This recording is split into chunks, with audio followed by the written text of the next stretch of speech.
आपका स्वागत है, अभिनंदन है। और हम आधुनिक हिंदी कविता, हिंदी साहित्य के इतिहास का एक बहुत महत्वपूर्ण और बृहत अंश है।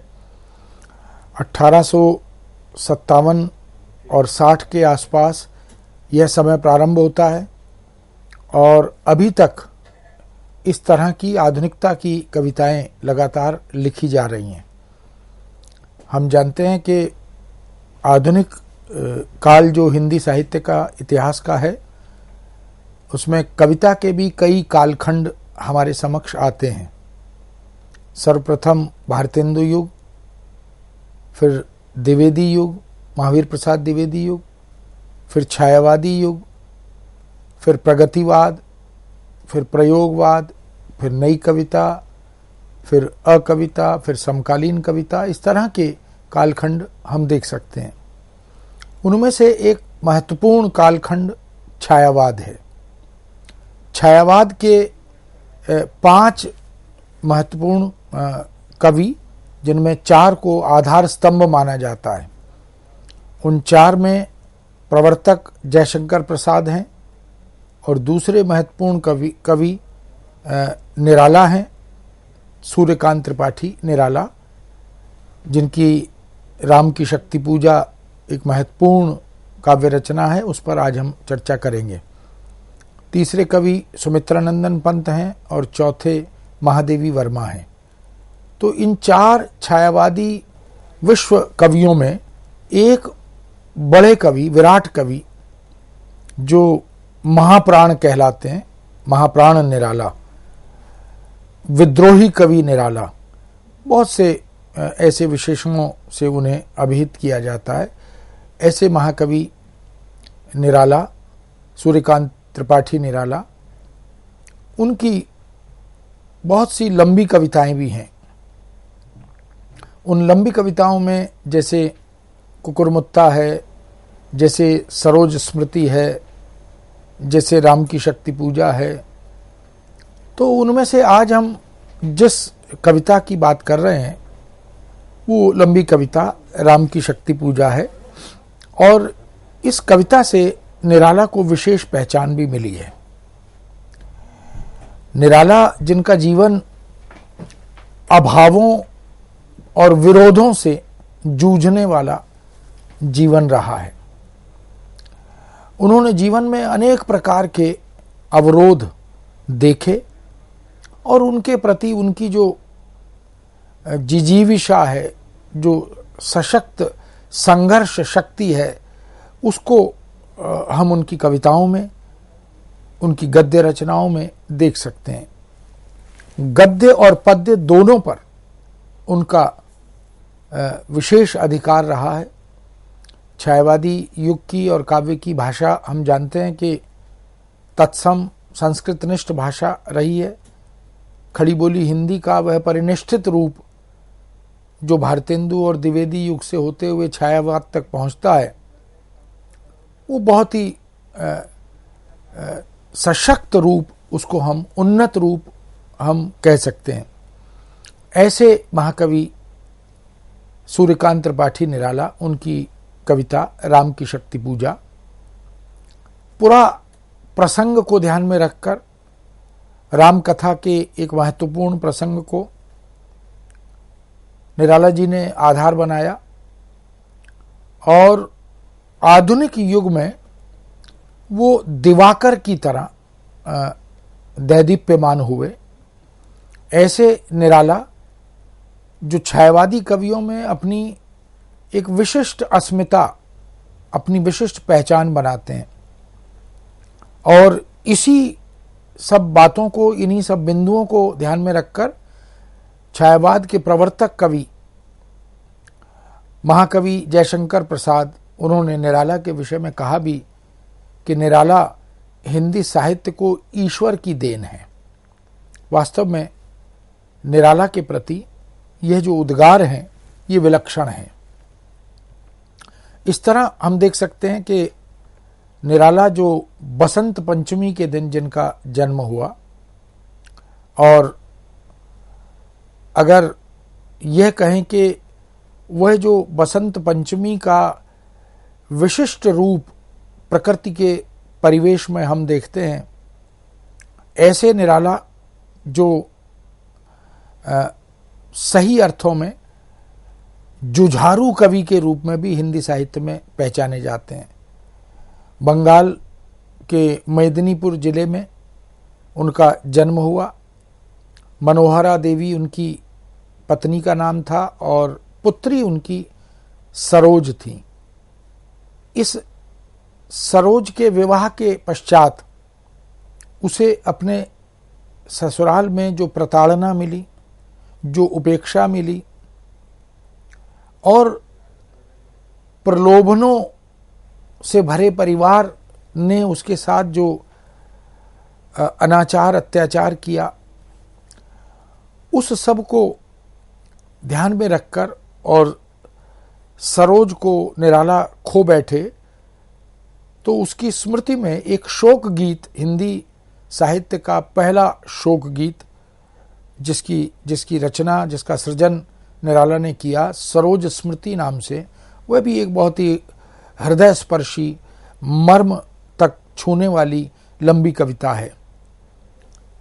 जो भी लंबी कविताएं निराला ने लिखी हैं, उनका उद्देश्य, उनका मंतव्य, उनका संदेश वो बहुत ही प्रासंगिक, बड़ा महत्वपूर्ण रहा है और आज भी हम उसकी प्रासंगिकता को देख पाते हैं। औपचारिक शिक्षा उनकी विशेष कोई नहीं हुई। जीवन की पाठशाला में और संघर्षों से जो अनुभव अर्जित किए, उन्हीं से उन्होंने शिक्षा ग्रहण की।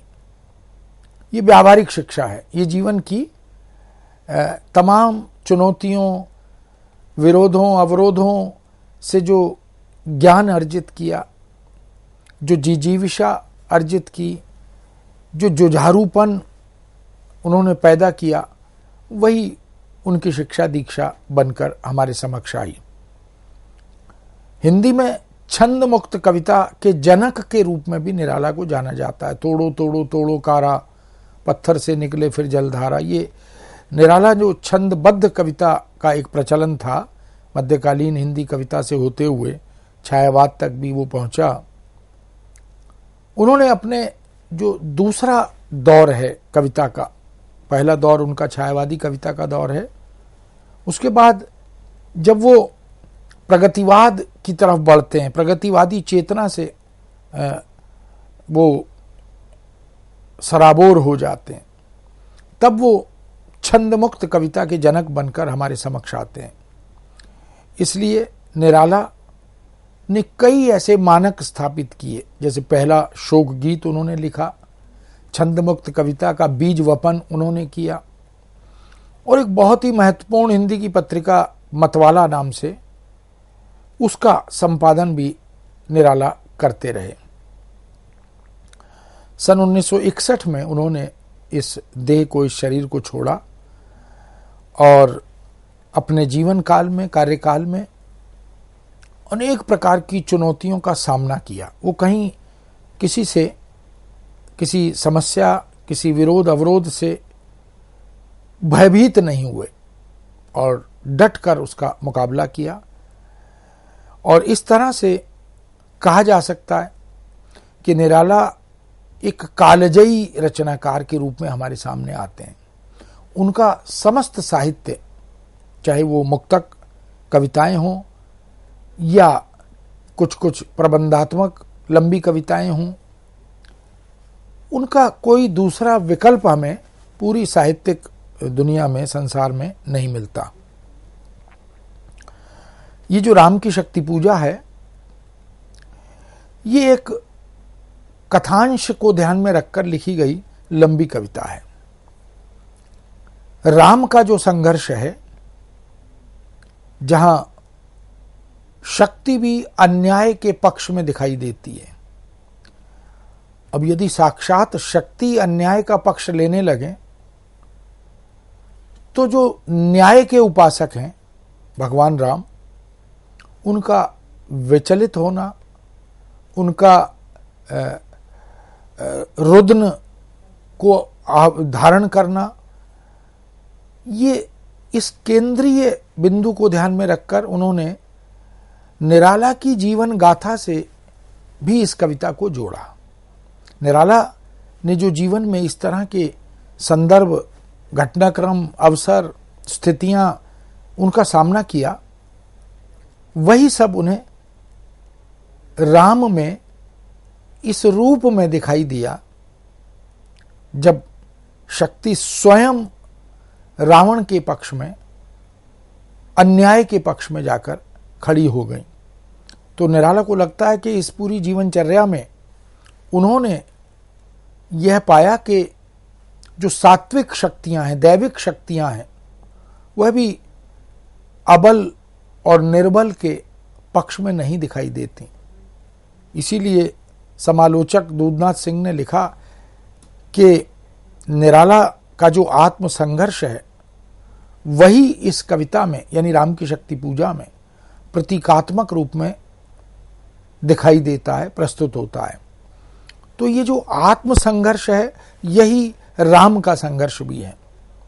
वह जो यज्ञ कर रहे हैं राम, 108 पुष्पों से यज्ञ की संपन्नता का संकल्प लिए बैठे हैं राम, लेकिन अंतिम समय आते आते उन पुष्पों का वहां से गायब हो जाना, ये जो चुनौती थी। तो राम का जो मन है वो एक और मन जो हारता नहीं है, एक मन जो विरोधों का सामना कर रहा है, विचलित हो रहा है, वह राम वहां रुद्न करते हुए भी दिखाई देते हैं। लेकिन एक और मन है राम का जो संकल्प से भरपूर एक अपने उद्देश्य की ओर अग्रसर होता है। उसी लिए निराला कहते हैं कि एक और मन राम का जो थका नहीं, जो हारा नहीं। तो ये आत्मसंघर्ष है निराला का, जो राम की इस शक्ति पूजा में प्रतिबिंबित होता है, दिखाई देता है। रवि हुआ अस्त, राम की शक्ति पूजा का ये प्रारंभ है। सूर्य के अस्त होने की जो प्रतीकात्मक स्थिति है, जो औज्ज्वल्य है, जो आलोक है, जो प्रकाश है, जब असुरी शक्तियां प्रबल हो जाती हैं तो आलोक धुंधला हो जाता है। सूर्य जो है वो अस्ताचल की ओर जाने लगता है।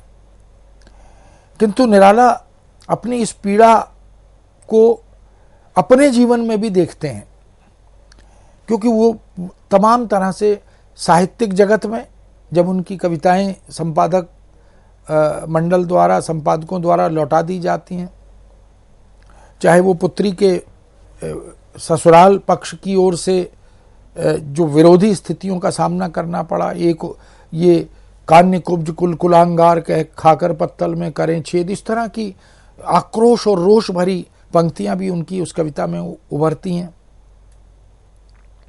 तो एक तरह से जीवन में बहुत संघर्ष, बहुत सारे विरोधों पर विजयश्री हासिल करने का कार्य उन्होंने किया। इसीलिए उनकी पंक्तियां दुख ही जीवन की कथा रही, क्या कहूं आज जो नहीं कही। तो ये एक तरह की उनकी स्वीकारोक्ति है कि इस जीवन की कथा तो दुखों की कथा है। न जाने कितने दुख, कितनी विपरीत स्थितियां, और जब विधि ही प्रतिकूल हो तो इस तरह की स्थितियों का सामना करना पड़ता है। जीवन के संघर्षों में संघर्षरत राम, जीवन के तमाम संघर्षों में, सीता का हरण हो गया है, रावण हर कर ले गए, और राम उस सीता की तलाश में बहुत विकल हैं और उन्हें कोई मार्ग सूझ नहीं रहा। साधना करते हैं, यज्ञ करते हैं, शक्ति का आह्वान करते हैं, लेकिन रावण के पक्ष में शक्ति को जब खड़ा देखते हैं तो राम विचलित हो जाते हैं। राम की शक्ति पूजा के राम भी निराला की तरह दिखाई तो देते हैं, लेकिन जैसे निराला इन विपरीत स्थितियों पर विजय प्राप्त करने का संकल्प ले लेते हैं, ऐसी राम भी शक्ति के अन्याय के पक्ष में जाने पर एक और मन से संकल्प लेते हैं और वो कहते भी हैं कि देखने लगी मुझे बंध गए हस्त, फिर खिंचा न धनु, मुक्त ज्यों बंधा मैं हुआ त्रस्त। ये स्थितियां विरोध की स्थितियां थीं।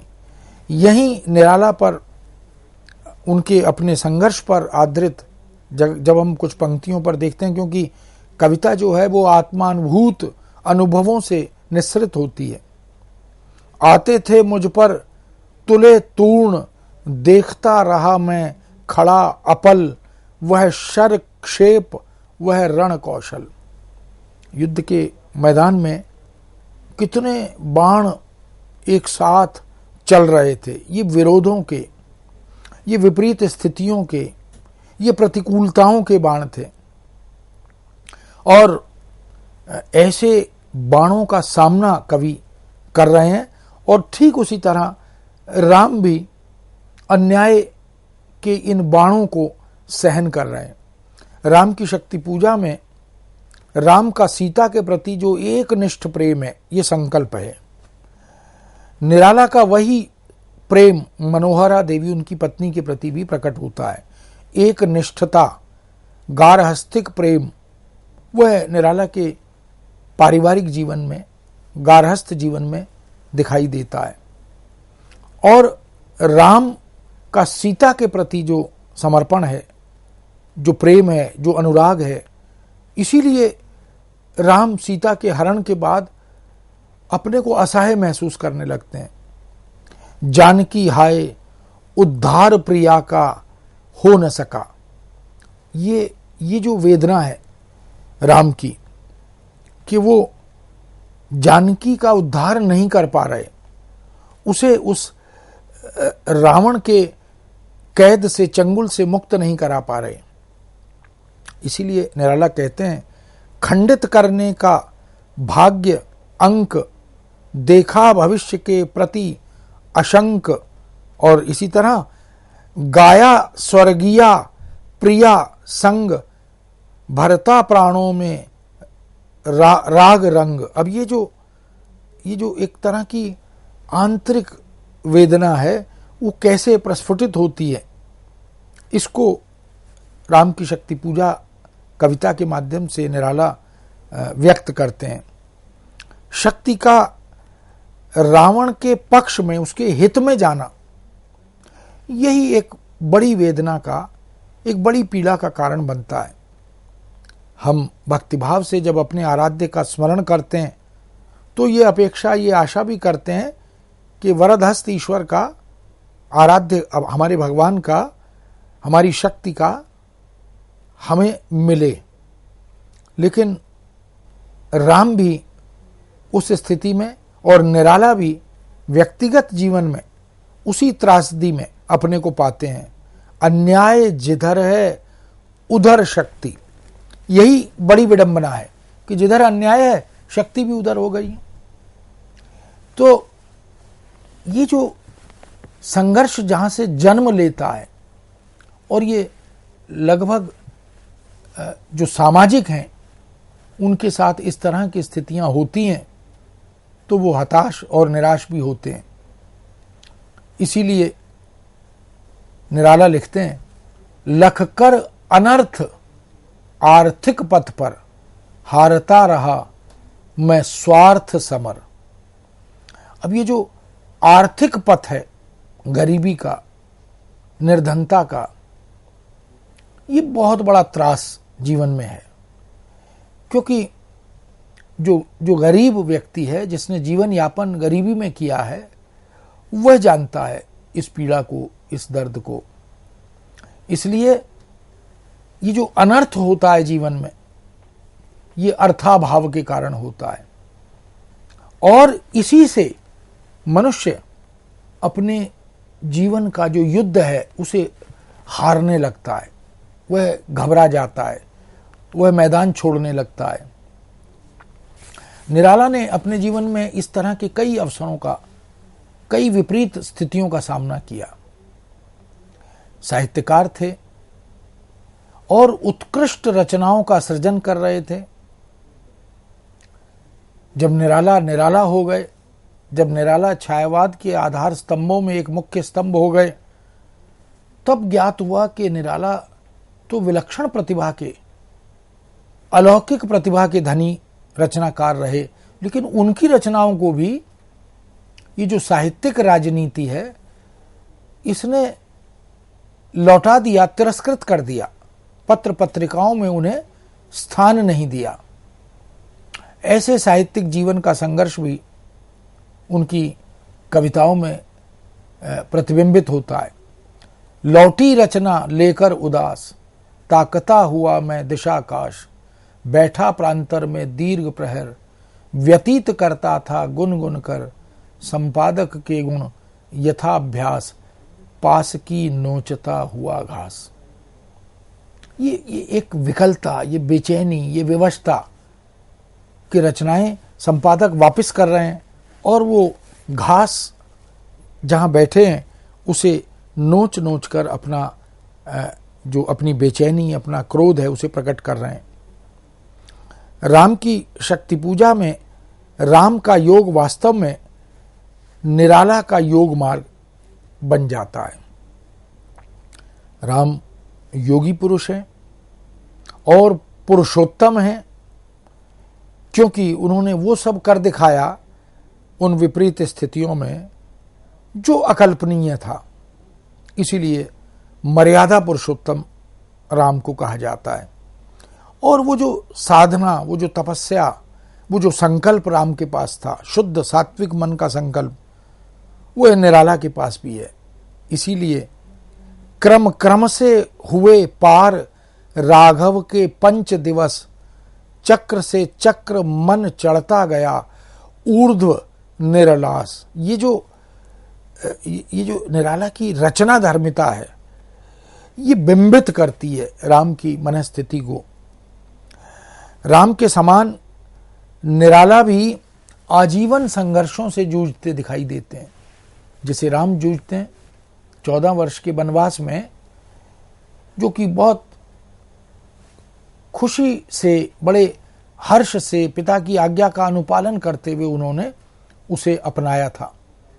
लेकिन वन गमन के बाद जो विपरीत स्थितियां उनके समक्ष आईं, अनुष्ठान की पूर्णता के नजदीक पहुंचते पहुंचते देवी दुर्गा का वहां प्रस्तुत होकर जो अंतिम यज्ञ पुष्प है उसे उठाकर ले जाना, ऐसे ही संघर्ष का द्योतक और परिचायक है जो राम के जीवन का और निराला के जीवन का एक साथ दिखाई देता है। ऐसी स्थिति में निराला राम के रूप में चीत्कार कर उठते हैं। धिक जीवन को जो पाता ही आया विरोध, धिक साधन जिसके लिए सदा ही किया शोध। ये जीवन, इसको धिक्कार है जो सदा विरोधों से ग्रस्त रहा। इसीलिए वो जो चीत्कार है निराला की सरोज स्मृति में, वह उद्घाटित होती है, उभर जाती है। हो इसी क्रम पर वज्रपात, यदि धर्म रहे नत सदा मात, इस पथ पर मेरे कार्य सकल, हाँ भ्रष्ट शीत के से शतदल। ये निराला अपने जीवन में इस तरह के विरोधों को देखते रहे और राम की शक्ति पूजा में राम की तरह वो भी कभी न हारने वाले पुरुषार्थी बन गए। जैसे राम हारते नहीं हैं, विजयश्री हासिल करते हैं। इसीलिए कहते हैं वह एक और मन रहा राम का जो न थका, जो नहीं जानता दैन्य नहीं जानता विनय। ये संकल्पी मन है। वो फिर अब दीनहीन मन नहीं है, वो अब विनयशील मन नहीं है। यदि अन्याय और शक्ति एक साथ खड़े हो जाएं तो राम का जो एक और संकल्पी मन है वो एकदम प्रस्तुत हो जाता है, तैयार हो जाता है। इस तरह हम देख सकते हैं कि राम की शक्ति पूजा ये पूरे आधुनिक हिंदी साहित्य की एक विलक्षण रचना है। एक लंबी कविता के रूप में, एक आंतरिक कथात्मक अनविति के साथ प्रस्तुत होने वाली, बहुत ही राम कथा के बहुत छोटे से अंश को लेकर प्रतीकात्मक रूप से समकालीन समय, परिस्थितियां, परिवेश, उनको निराला बड़ी खूबी से व्यक्त करते हैं। यहीं हम इस बिंदु पर इस कविता को अभी विराम देते हैं, फिर अगले बिंदु के साथ उपस्थित होंगे। आज्ञा दीजिए, नमस्कार।